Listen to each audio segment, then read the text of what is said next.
कि मैं बड़ा होकर थिएटर चलाऊंगा। और उस बच्चे का ये सपना पूरा भी होता है। कुछ अर्से के बाद उसे अपने ऑफिस में दिखाया जाता है और उसका नाम बस्टर मून होता है।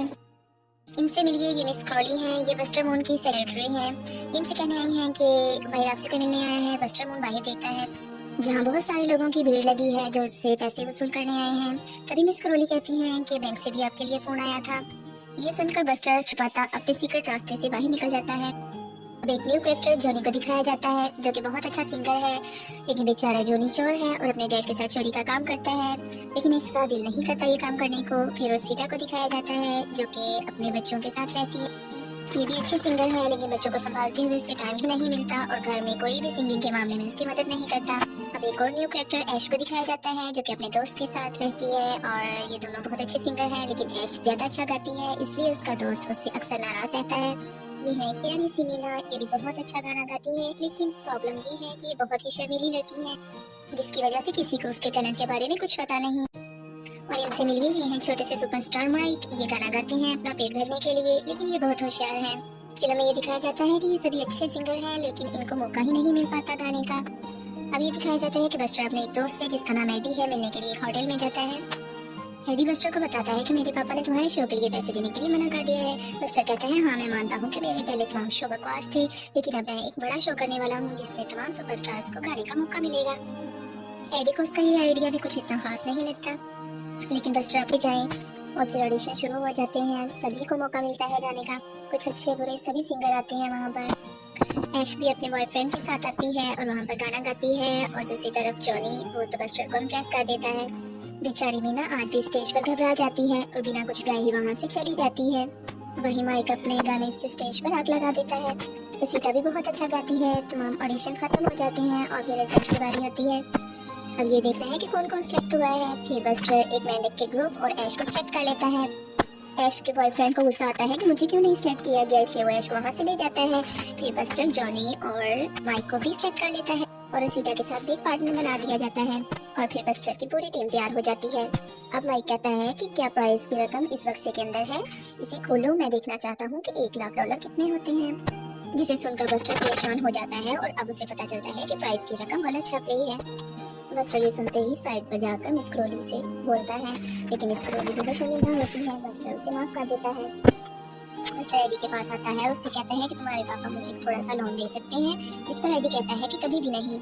जिस पर बस्टर इमोशनल हो जाता है और कहता है ये बाल्टी मेरे डैड की है, उन्होंने 30 साल कड़ी मेहनत की और गाड़ियाँ धो धो कर मेरे लिए ये जगह खरीदी है। अब बस्टर अपनी टीम के पास थिएटर में आता है और आकर उनसे कहता है कि कल से हमारी रिहर्सल शुरू होने वाली है, आप सबको मेहनत करनी होगी। $1,00,000 की रकम के लिए तुम्हें बहुत मेहनत करनी होगी। फिर सभी वहाँ से चले जाते हैं। अब मीना को दिखाया जाता है जो बहुत उदास होती है, लेकिन तभी उसके नाना उसके पास आते हैं और कहते हैं तुम्हें दोबारा से बस्टर के पास जाना होगा और ऑडिशन देना होगा। जाओ और जाकर अपने आप को साबित करो कि तुम ये कर सकती हो। अब माइक को दिखाया जाता है कि प्यारी सी लड़की को इम्प्रेस करने की कोशिश कर रहा होता है, लेकिन वो क्लब के अंदर चली जाती है और माइकी को वहाँ जाने की इजाजत ही नहीं मिलती। दूसरी तरफ जॉनी के पापा अपने दोस्तों से मिलकर चोरी का प्लान बना रहे हैं और इस दफा जॉनी की बारी गाड़ी चलाने की है। जॉनी का दिल चोरी करने को नहीं करता, लेकिन वो अपने डैड की खातिर ये सब करता है। वो हर दफा मजबूरी में ही मान जाता है। दूसरी तरफ रसीटा को दिखाया जाता है वो अपने 25 बच्चों के लिए एक नैनी ढूंढ रहे हैं, लेकिन उसके बच्चों की इतनी तादाद देखते हुए कोई उसके घर आने के लिए राजी नहीं होता। शाम को अपने हबी से भी बात करने की कोशिश करती है, लेकिन वो बेचारा बहुत थका होता है, खाना खाते खाते ही सो जाता है। रसीटा देखती ही रह जाती है।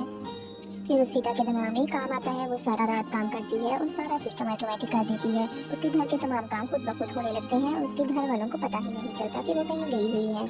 अब वो सब रिहर्सल के लिए पहुंच जाते हैं और बस्टर उन्हें उनका काम समझा देता है। वहाँ मेंढक के ग्रुप में लड़ाई शुरू हो जाती है। बस्टर उन्हें समझाने की बहुत कोशिश करता है, लेकिन वो उसकी एक नहीं सुनते। तभी अचानक से लाइट चली जाती है क्योंकि बस्टर ने कई महीनों से बिजली का बिल नहीं दिया। बस्टर तो बिजली चोरी करने की सोचता है। तभी वहाँ उसे मीना मिलती है जो बिजली चोरी करने में उसकी मदद करती है। फिर बस्टर अपने दोस्त एडी के घर आता है, जहाँ एडी उसे अपनी नानी के बारे में बताता है। इसे देखकर बस्टर चौंक जाता है। ये तो वही लेडी होती हैं जो फिल्म की शुरुआत में सिंगिंग परफॉर्मेंस दे रही होती हैं। ये तो बहुत अमीर है। बस्टर के जहन में एक आइडिया आता है कि इससे तो हेल्प ली जा सकती है। अगले दिन बस्टर के थिएटर में एक हादसा हो जाता है जहाँ एक सिंगर को चोट लग जाती है। तभी मेंढक का ग्रुप भी कंपटीशन छोड़कर वहाँ से चला जाता है। बस्टर परेशान हो जाता है। तभी बस्टर मीना से गाने के लिए कहता है। बाकी सब दोस्त भी अपनी पूरी तैयारियों में लगे होते हैं। ऐश भी तैयारी में बहुत मेहनत कर रही होती है, लेकिन बेचारी ऐश जब घर जाती है तो उसका फ्रेंड किसी और लड़की के साथ होता है। यहाँ वो बहुत गुस्से हो जाती है और अपने फ्रेंड को घर से निकाल देती है। फिर दिखाया जाता है कि माइकी अपने फ्रेंड के साथ क्लब में मजे कर रहा होता है। वहाँ वो 3 बियर्स को ताश की गेम में हरा देता है। तब बियर्स को पता चलता है कि माइकी ने तो चीटिंग की है, लेकिन माइकी बहुत तेज है। वो वहाँ से किसी न किसी तरीके से निकल जाता है और अपनी गाड़ी लेकर भाग जाता है। फिर दिखाया जाता है कि बस्टर एडी के साथ उसकी नानी के घर पहुँच जाता है। बस्टर नानी को मनाने की पूरी कोशिश करता है ताकि वो उन्हें पैसे दे दे और उनकी हेल्प करे, लेकिन नानी किसी सूरत नहीं मानती। वो नानी से कहता है कि आप मेरे शो को स्पॉन्सर करेंगी। नानी कहती है मुझसे कोई तवक्को नहीं रखनी, मैं तुम्हारी कोई मदद नहीं करूंगी। लेकिन बस्टर फिर भी नानी की चापलूसी में लगा रहता है कि वो किसी तरह मान जाए। वो नानी से कहता है कि मैं आपको एक स्पेशल परफॉर्मेंस दिखाऊंगा, जिस पर नानी थिएटर आने के लिए रजामंद हो जाती है। बस्टर थिएटर आकर अपनी पूरी टीम को स्पेशल परफॉर्मेंस के बारे में बताता है। वो मीना और मिस क्रोली को उस प्लान के बारे में बताता है जिससे वो नानी को रजामंद करेगा। उधर जॉनी को उसके डैड का फोन आ जाता है। वो उसे लेकर चोरी के लिए निकल पड़ते हैं और जॉनी को गाड़ी में ही रहने के लिए कहते हैं कि हम आधे घंटे तक आ जाएंगे, लेकिन जॉनी थिएटर के लिए निकल जाता है जहाँ बस्टर बारी बारी सबकी परफॉर्मेंस चेक कर रहा होता है। ऐश टूटे हुए दिल के साथ गाना गाती है और गाना गाते गाते रो पड़ती है। तभी वो सीटा उसे समझाती है कि तुम उसे जाने दो, तुम उससे कहीं बेहतर हो। जॉनी भी टाइम पर थिएटर पहुंच जाता है और एक अच्छा गाना गाता है। जॉनी गाना गाते ही जल्दी से वहां से निकल जाता है, लेकिन बेचारा जॉनी रास्ते में ट्रैफिक में फंस जाता है। दूसरी तरफ दिखाया जाता है कि उसके डैड चोरी कर बाहर निकलते हैं, लेकिन वहां उन्हें जॉनी नजर नहीं आता और इस वजह से पुलिस वाले जॉनी के डैड को पकड़ लेते हैं। जॉनी अपने पापा से मिलने के लिए पुलिस स्टेशन जाता है, लेकिन उसके पापा उस पर बहुत गुस्सा होते हैं। जॉनी बताता है कि उन्हें रिहर्सल के लिए गया था, इस पर उसके डैड और भी ज्यादा गुस्सा हो जाते हैं कि तुम सिंगर बनना चाहते हो। Oh no. फिर डैड वहाँ से चले जाते हैं। फिर दिखाया जाता है कि मीना और बस्टर मिलकर स्टेज बनाने की तैयारी करते हैं। वो बहुत मेहनत करते हैं। फिर बस्टर अपने सब साथियों को भी सारा कुछ समझा देता है। वो मीना से भी गाने के लिए कहता है, लेकिन मीना कहती है कि मुझे बहुत डर लगता है। फिर बस्टर उसे समझाता है कि तुम्हारा जो दिल में आए वो किया करो, इससे तुम्हारा डर खत्म हो जाएगा। एडी की नानी थिएटर पहुंच जाती है। तभी एक गड़बड़ हो जाती है। माइकी को बियर्स पकड़ लेते हैं और अपने पैसे मांगते हैं। माइकी उनसे कहता है कि पैसे तो बस्टर के पास हैं। दूसरी तरफ बस्टर को दिखाया जाता है कि वो शो शुरू कर लेता है और इस दफा सच में ही बस्टर का शो कमाल का होता है। ये सब देखकर एडी की नानी बहुत खुश होती है, लेकिन तभी वहाँ पर बियर्स आ जाते हैं और वो उससे पैसे मांगते हैं। वो गुस्से में प्राइस मनी वाला बक्सा तोड़ देते हैं, जिससे सबको पता चलता है कि बस्टर के पास इनाम की रकम नहीं है। सभी उससे सवाल करने लगते हैं, लेकिन तभी उसका पानी वाला लाइट बॉक्स टूटने लगता है। चारों तरफ पानी ही पानी फैल जाता है और बस्टर का थिएटर आहिस्ता आहिस्ता टूटने लगता है। खुशकिस्मती से वो ठीक ठाक सब बाहर आ जाते हैं, लेकिन बस्टर का थिएटर बिल्कुल टूट फूट जाता है। बस्टर के पापा की बाल्टी के अलावा और कुछ नहीं बचता। बस्टर बहुत गमगीन होता है और उसके साथ साथ उसके सब साथियों के भी सपने टूटकर बिखर जाते हैं। सभी परेशान हो जाते हैं।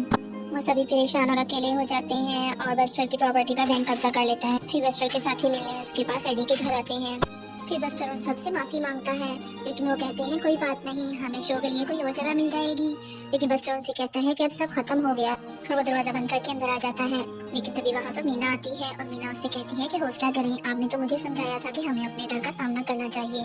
लेकिन बस्टर मीना पर और ज्यादा गुस्से होता है। मीना बेचारी चुपचाप वहाँ से चली जाती है। उसे बहुत दुख होता है और बेचारा बस्टर मिस क्रोली के साथ कार वॉश का काम शुरू कर देता है। एडी भी बहुत परेशान आ रही है। बस्टर बहुत खुश होता है और अपने तमाम दोस्तों को वापस अपने शो के लिए बुलाता है। इस बार वो तैयार करते हैं कि हम पैसे के लिए नहीं गाएंगे, अपना शो पूरा करने के लिए गाएंगे और खूब मेहनत करेंगे। वो सब मिलकर टूटा फूटा स्टेज बना लेते हैं। बस्टर माइकी को भी माफ कर देता है। सभी खूब तैयारी करते हैं और फिर शो का टाइम आ जाता है, जहाँ पहले तो सिंगर्स की फैमिली के अलावा और कोई नहीं आता, लेकिन बस्टर हौसला करते हुए शो शुरू कर देता है। सबसे पहले रोसीटा परफॉर्मेंस देती है, जिसको देख के सबके होश उड़ जाते हैं। उनकी परफॉर्मेंस होते ही शो में लोग बढ़ने लगते हैं। इसके बाद जॉनी की बारी होती है। जॉनी तो बहुत ही प्यारा गाना गाता है, जिसका गाना जेल में बैठे उसके डैडी भी सुन लेते हैं। वो तो उसके फैन हो जाते हैं और जेल तोड़कर जॉनी के पास आते हैं। फिर ऐश भी अपने टूटे हुए दिल के साथ गाना गाती है और स्टेज पर हाथ लगा देती है। सभी लोग झूमने लगते हैं, खुशी में नाचने लगते हैं। माइकी भी बहुत मेहनत से बेहतरीन परफॉर्मेंस देता है। फिर दिखाया जाता है कि जॉनी के डैड भी उससे मिलने के लिए पहुंच जाते हैं। वो जॉनी को कहते हैं मुझे तुम पर मान है। इसे सुनकर जॉनी बहुत खुश हो जाता है। अब बारी है हमारी शर्मीली सी प्यारी मीना की। मीना तो स्टेज पर बहुत ही प्यारा गाना गाती है, जिसे देखकर कोई भी अपने आप को रोक नहीं पाता और सभी डांस करने लगते हैं। मीना भी इस दफा अपनी परफॉर्मेंस को खूब एंजॉय करती है। सभी बहुत खुश होते हैं। लोगों में तो एक अलग ही जोश नजर आता है और आज बस्टर भी बहुत खुश होता है। एडी की नानी तो अपने पुराने वक्तों में लौट जाती है।